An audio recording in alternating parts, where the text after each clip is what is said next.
Have you ever held a handful of tiny, imperfect stones and realized each one carries a story so deep it changes the way you see the world? That's how Gwen Strauss begins to whisper into our souls in The Nine. 9 women, 9 lives, 9 shards of history that feel as close as the weathered stone in your hand. I want you to breathe for a moment as I walk you into that world, a quiet journey into memory, resilience, and the way women shape our world, even when the world doesn't ask them to. Because the story in this book isn't just history, it's a mirror, reflecting lives that ground us, that lift us, that remind us how small moments can build legacies. Gwen Strauss, an American author living between continents, unearthed the nine across decades. She gathered fragments of lives, from a Yiddish-speaking seamstress to a Japanese-American girl who fought separation camps. Each story rooted in the 20th century's upheavals, yet pulsing with intimacy. She wrote this during a time when the world felt splintered across borders and identities. It's a book born of listening, of gathering voices, of stitching together disparate truths in a way that speaks to us now, when longing for connection amid noise feels more urgent than ever. At its core, The Nine whispers this truth. Ordinary lives hold extraordinary power when we listen deeply, when we remember with empathy, and when we let fragments of the past reframe our present. One of the first things that stays with me is how Strauss introduces us to Maria, the Polish seamstress who embroidered small, radiant patterns in her passport photos, so her soul would show even in bureaucracy. It's a simple act, tiny stitches, but it speaks of resistance, of saying, I exist, I matter, in a world that tried to flatten her into numbers. Imagine yourself sitting in that government office, blurred by cold authority, and quietly sewing a living proof of your soul onto paper. Maria's needle becomes a beacon of identity, reminding us that in our daily smallest gestures, we assert our humanity. And so, the first lesson arrives. Identity is an act of creation. You can create proof of yourself through beauty, memory, the tiny details you choose to leave behind. Let that guide your mornings. Add the detail that's unmistakably you. Then there's the story of Fusei, the Japanese-American girl forced into the internment camps after Pearl Harbor. She drew delicate cranes inside her shoebox bunk, a silent song of hope despite iron fences and fear. Those cranes didn't change the walls, but they lifted her, kept her spirit light enough to outlast despair. Think of times when you felt boxed in, maybe by expectations, by roles, by circumstances. Fusei's act teaches us that creative defiance, drawing hope when you can't move, can be a lifeline. We carry quiet rebellions in our hearts. Let yours be gentle, persistent, and creative. Then Strauss leads us toward Masha, a homemaker turned guerrilla fighter during World War II. She wasn't ordinary in the eyes of the world, but she lived as one until the moment the world needed more. With rusted guns and sharper resolve, she joined resistance. Her life reminds us of something radical. Bravery doesn't always roar.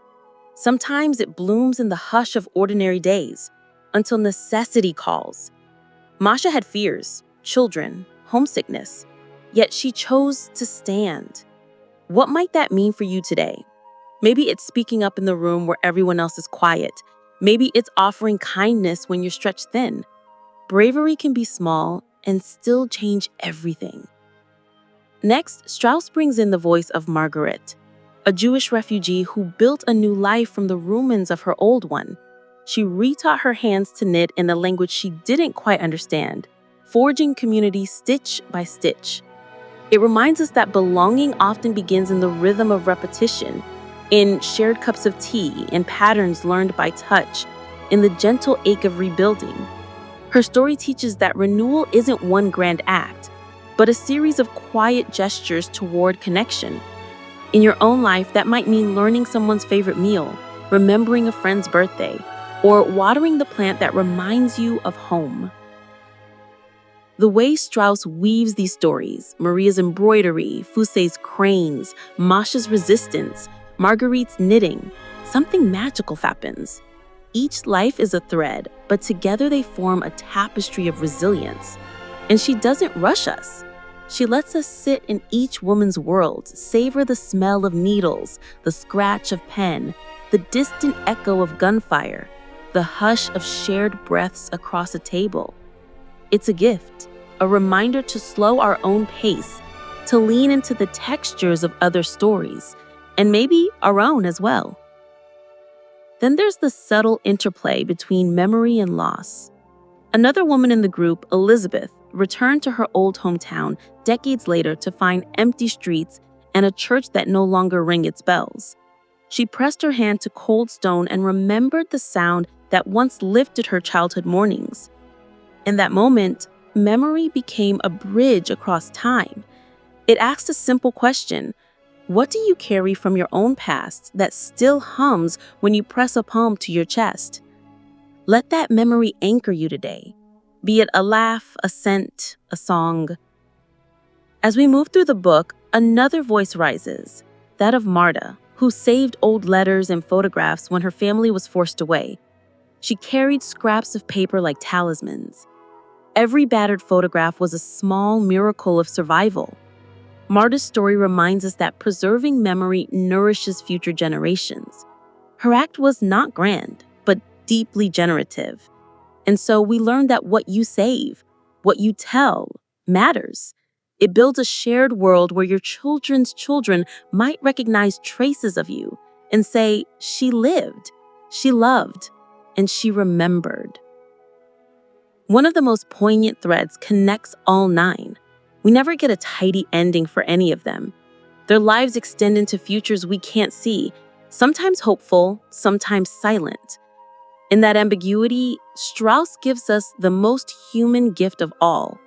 She trusts us to hold their stories beyond the page. She's saying, these women weren't celebrities. They didn't sign treaties or headlines, but they lived, and that alone is powerful. And us, hearing them now, become part of that echo. That's the final lesson. Legacy isn't always loud. Sometimes it's the quiet passing of remembrance from one heart to another.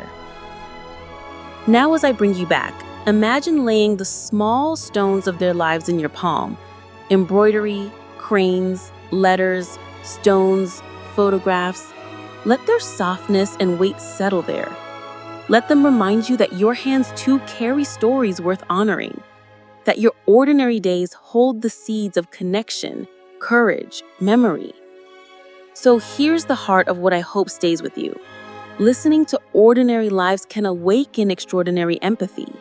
Our actions, no matter how small, can ripple through time. And the practice of remembrance, even just in the moments we share stories aloud, becomes its own kind of beauty. If you felt something stir in your chest as we've traveled through these 9 women's worlds, I hope you'll reach for the 9 in your hands. Let it sit next to your bed. Read a chapter, close your eyes, listen for the unsung echoes of history in everyday life. Share it with someone you love and let their voice layer into the echo. And if you have a fragment of a life, something small, quiet, deeply human, please share it. I'd love to hear it, and I know others would too. Because in sharing, we keep the stones from falling into silence. We let them radiate warmth across time and across each other. And every one of us becomes something that matters.